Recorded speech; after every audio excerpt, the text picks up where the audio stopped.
Checklist for feeling good. Hi, I'm Brian Pombo. Welcome back to Brian J. Pombo Live.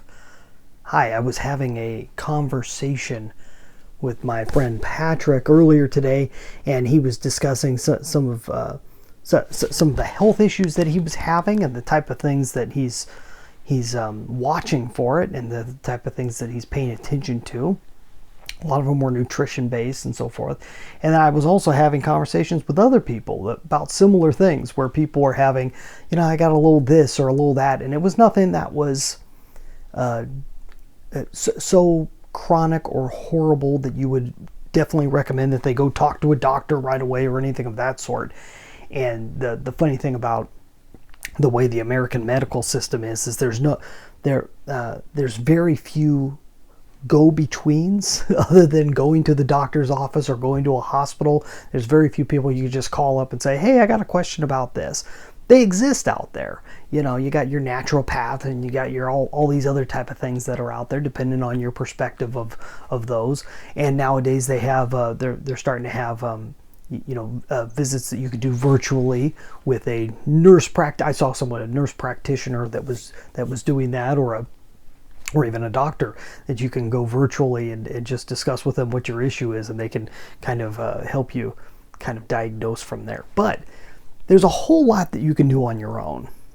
And it's one of the things that and I hate to say I've gotten good at it, because I know the next thing that's going to happen is I'm going to get really sick or I'm going to drop dead. But let me just say that up until now, I've gotten better and better every year. Let's just say that. Every year, I've gotten better and better at diagnosing what ails me. So if there's anything that doesn't feel right, anything that doesn't seem to be working in tip-top condition, including my emotions, my mindset, all that stuff. It's all the same to me.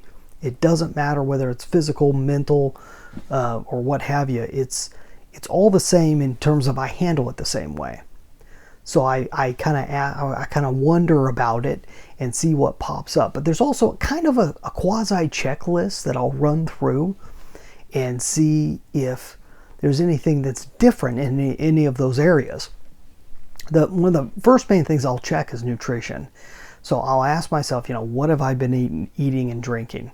And what's different really about what I've been eating or drinking? Have I been eating or drinking more of one thing? If nothing's different, have I had more of one thing? Did I have that one thing in a certain part of the day? Because that really makes a big difference, especially as you get older. If you eat too late, yeah, you could be eating all good stuff, but if you eat too late, sometimes that'll affect things. You may end up with heartburn. You may end up with the acid reflux, and you may end up with feeling groggy in the morning just because you ate too late. You got your blood sugar spiked or whatever else, all the other things that happen with that. But looking at all the different things when it comes to nutrition, that's a job unto itself. I'm not saying you're going to know the answer, but you may get a clue as to what the answer is. You may be able to do a little bit of research on your own in terms of how different foods affect different people and how it may have or may be affecting you. Okay, so nutrition's a great place to be able to look. That's one of the first things I think about, depending on what it is that's wrong with me. Another thing I watch is sleep.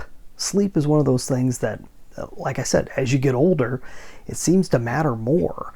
Not that you need to sleep more necessarily, because you don't necessarily need to sleep more, but you need quality sleep, and you need enough of it so that at the right times so that you can function properly. If your mind doesn't function properly, your brain doesn't function properly, your body doesn't function properly if you don't get that consistent sleep and the right type of sleep. You don't want to sleep too deep and you don't want to sleep too light, because you need a little bit of all of that. And it's one of those things that you do have to keep an eye on. And sometimes something as simple as just sleeping a little bit more or tossing in a nap in the middle of the day. I know that's really strange, and it's for certain generations I've found it's almost it's almost verboten. It's almost where naps are for lazy people. I've heard people say that, and I'm like, That's not true at all. In my perspective and the way that I've found, naps have been extremely helpful. I'm not saying a big, long, sleep session, a couple hours long. I'm saying, 15, 20 minutes. If you know anything about how to take a good power nap, there's nothing more valuable, especially if you're raising children like I am, me and my wife. So that's really helpful. Naps are great. But sleep in general, is your sleep schedule, has it been messed up? Has it changed? Has the chime changed, and has that messed with you?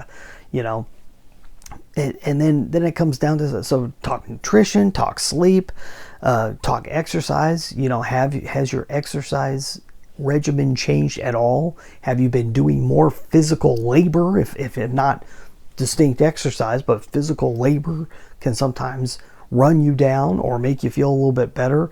If you've changed that at all in recent times, that could affect things. Obviously, disease and anything that you may have caught from somebody. Have you been around a lot of people that you aren't normally around? Did you hear people coughing or this or that? Is that affecting you? Is that causing whatever it is that's going wrong with you?